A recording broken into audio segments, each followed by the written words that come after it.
At some point in our lives, we have to make a tough decision to let other people miss out on us. That might sound selfish, but sometimes it's the only way to find peace and to grow and find what truly matters to us. I realize that letting people miss out on us, it's easier said than done, because we don't want to hear, or we don't want to lose connection, especially with those who we care about. But sometimes it is necessary. Holding on to those toxic and draining relationships, all it does is keep us stagnant. Sometimes letting go of those relationships can be one of the most liberating moves we can ever make. Sometimes it's an old friend, and other times it might be family. We hold on to these bonds, sometimes out of love, but at what cost? And when somebody you know does nothing but bring negativity into your life, you have to ask yourself, is holding on to this relationship helping me, or is it holding me back? Welcome back to another episode of Sweat Talk. My name's Chad. The first step to letting people miss out on us is setting those boundaries. Those boundaries are an essential part of a healthy relationship. They show other people what we will and what we won't tolerate. And those boundaries are often a reminder of our own worth. And boundaries don't mean being harsh or violent, especially if we're not used to asserting ourselves or even destructive. Boundaries are about respect for ourselves as well as the relationship. They're about standing tall and standing our ground for what we believe in. When we set boundaries, we show that we value ourselves and we won't be pushed around. But setting those boundaries is not easy. There's an internal struggle that comes with setting those boundaries. You might feel guilty or afraid of rejection. You might even be worried about some sort of conflict. But in the end, if somebody truly cares about you and values your relationship, they will value those boundaries. And if they won't, then they are making the choice to miss out on you. I believe that this is an extremely important topic. I believe that this is an extremely important thing that we all need to do. And I've already made a video that is specifically for setting those boundaries. I will add an info card at the top if you want to go watch it. We have to remember that sometimes people that we care about aren't willing to meet us at our level.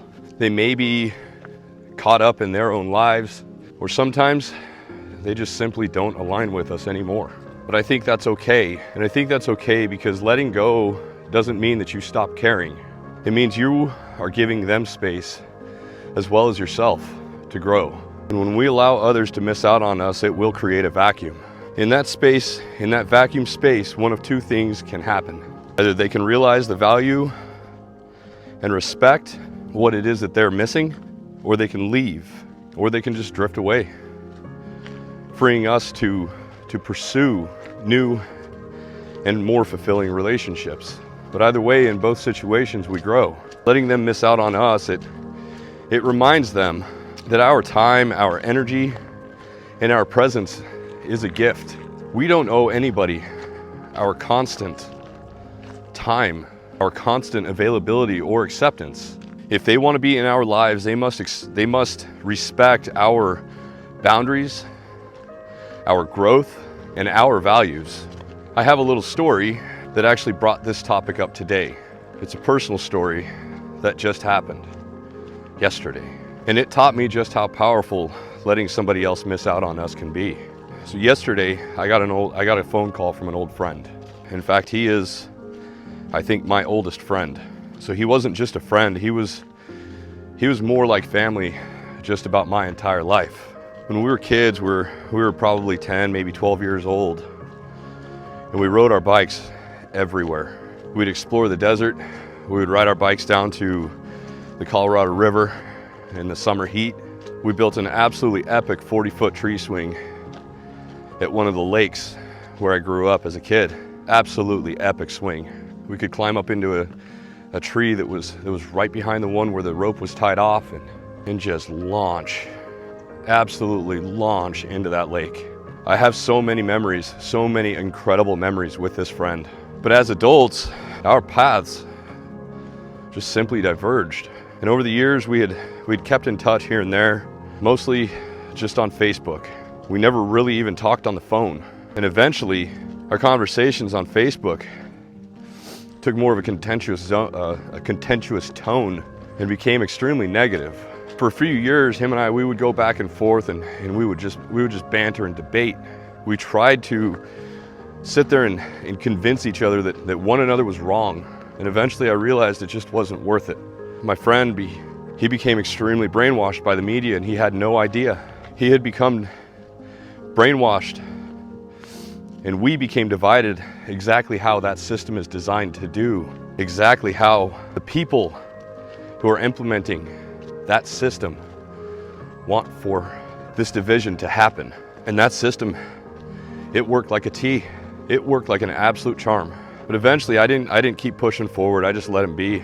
I unfriended him because I couldn't put up with his political banter anymore. By doing so, I allowed both of us to miss out on each other. And I gave us that space that we both needed. I figured that if our perspectives are so far apart, I believed it was just better for me to step back than it was to keep fighting a losing battle. And then yesterday, out of nowhere, my friend called me. And we probably hadn't actually spoke on the phone in probably 10 years. And he sounded different.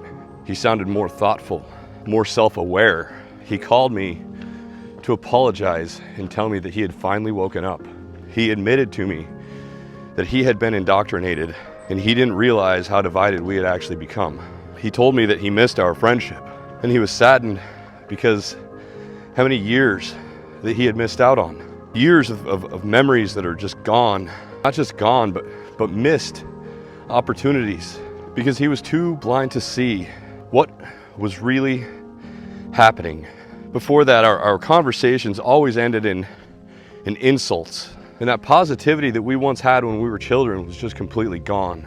And this isn't a story about politics, but the divide was because of politics. It's a story about what can happen when we let other people miss out on us. And by giving each other space, we both had time to reflect on our wrongs, not just his, mine as well, because I accept my faults in this situation too. In that time that we had to reflect, we were both able to grow and see the bigger picture. And in the end, that distance ended up bringing us closer together. One of the most challenging things we can do is learn how to just step back and let somebody else miss out on us. And that's because it goes against every instinct we have. We are hardwired to connect with people that we are close to. But sometimes just letting go is the only way to move forward. So ask yourself, are you constantly giving to a relationship that doesn't give anything back? Are you bending over backwards and sacrificing your peace or your happiness or your authenticity? And if the answer to those questions is yes, it might be time to let these people miss out on you.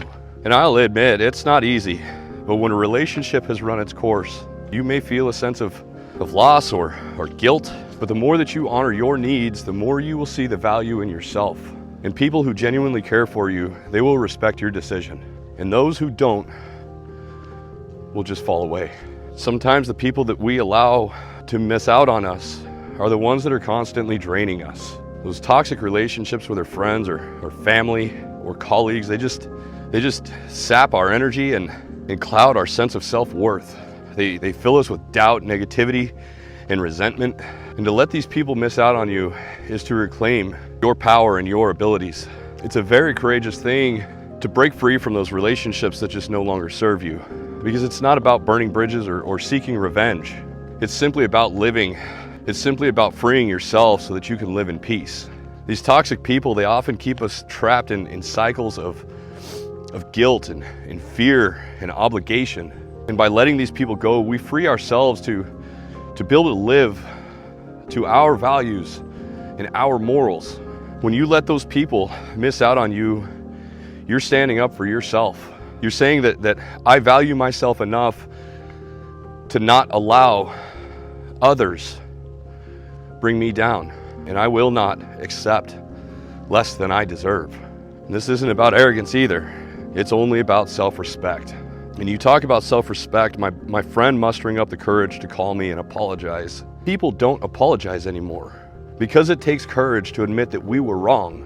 But sometimes standing our ground, it means not letting people push us around and manipulate us. Because for far too long, many of us have allowed others to dictate our lives. We've allowed others to dictate our self-worth. But when we let people miss out on us, we are able to reclaim that power. We stand tall, rooted in who we are and exactly what it is that we believe. And that strength, it comes from within. And it's not something that can be taken away by the opinions and the judgments of others. When we refuse to let others diminish us, we will then start to build a life that is truly ours. And when we allow others to miss out on us, something truly amazing will happen. Because those people who truly care, who genuinely value us and our relationship, they will eventually come to realize what they're missing. And sometimes it takes distance for them to appreciate what they had. And that friend I told you about, he did eventually realize what he was missing. And those years that we spent apart and that silence that we had, it gave him the opportunity and the time to reflect. And it was only after allowing him to miss out on me that he came to see our relationship in a whole different light, our world in a whole different light, the entire system around us in a whole different light. And I am truly happy that he did.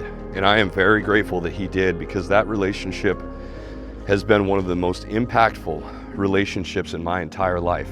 And hearing from him, it truly did mean the world to me. And the exact same thing can happen in your lives. And when you set those boundaries, the people who are meant to be, or the people that are meant to remain in your life, they will respect that. They'll eventually realize the value that you bring. And if they don't, then it's their loss, not yours. And letting other people miss out on you, it's not just about cutting ties either. It's also about embracing our freedom. It's about living life on our terms without feeling weighted down by the expectations or the judgments of others. This freedom allows you the opportunity to build other relationships with people who actually value you, people who actually truly respect your relationship and you as a person, people who will support you. When we stop worrying about pleasing everyone, we open ourselves up to the opportunity for relationships that uplift us. We're given the opportunity to become more aligned and with our true selves and with our own authenticity, our own authentic self. And that's when we attract the right people, the people that bring positivity, the people that bring encouragement and love. So let those people miss out on you. Don't be afraid to set those boundaries and stand your ground, to let go of what no longer serves you. Yes, it is hard. And yes, it might feel lonely at times. But in that space of solitude, you will be able to find strength, clarity, and peace. You have to remember, you don't owe anybody an explanation because you chose peace over chaos. You're choosing happiness over toxicity and growth over stagnation. Letting people miss out on you is not an act of cruelty, it's an act of self-respect. And in the end, it's oftentimes going to be the most loving thing that you can do for yourself and for those other people. And remember, if they were meant to be in your life, they will eventually realize it. They will eventually realize what they're missing. And if they don't, then that's okay too. Life goes on. We need to surround ourselves with people who see our worth, who respect our boundaries, and who cherish the gift of our presence. So if you made it this far, do me a favor and go down in the comments section and write that word gift, just that one word gift. Each one of us is a gift to this universe and to this world. All of us are a gift to each other. We all have a gift that we can give one another. And I ask you guys to put these comments, or to leave these comments, because I want each one of you guys to feel heard. Sometimes people are afraid, they don't know what to say, but they want to say something. And it also helps me be able to say thank you to the people who truly stick around. Sometimes the long multi-paragraph comments are just too much, and I run short on time. I want to hear your story, but sometimes it's too much for me to be able to manage at this point. That, and it's one way that you can help support the channel, because the algorithm is really, really enjoying it. I want to thank each and every one of you guys for showing up, man. I want to thank you for the gratitude. I greatly appreciate those super thanks that you guys are giving me. It's incredibly generous of you. Thank you. In the description, there's going to also be a link to an Amazon store that I'm working on. It's a work in progress. Most of the books that I put on there are free, or they're extremely cheap so that everybody can afford them. But if you end up buying anything through Amazon after you go to that link for like 24 or 48 hours, then Amazon will we'll kick down a small commission to me that costs you absolutely nothing. So it's one way that you can help support the channel as well. Thank you all for being here. Thank you for all the wonderful support. I appreciate each and every one of you, and I hope you have a wonderful day. Peace.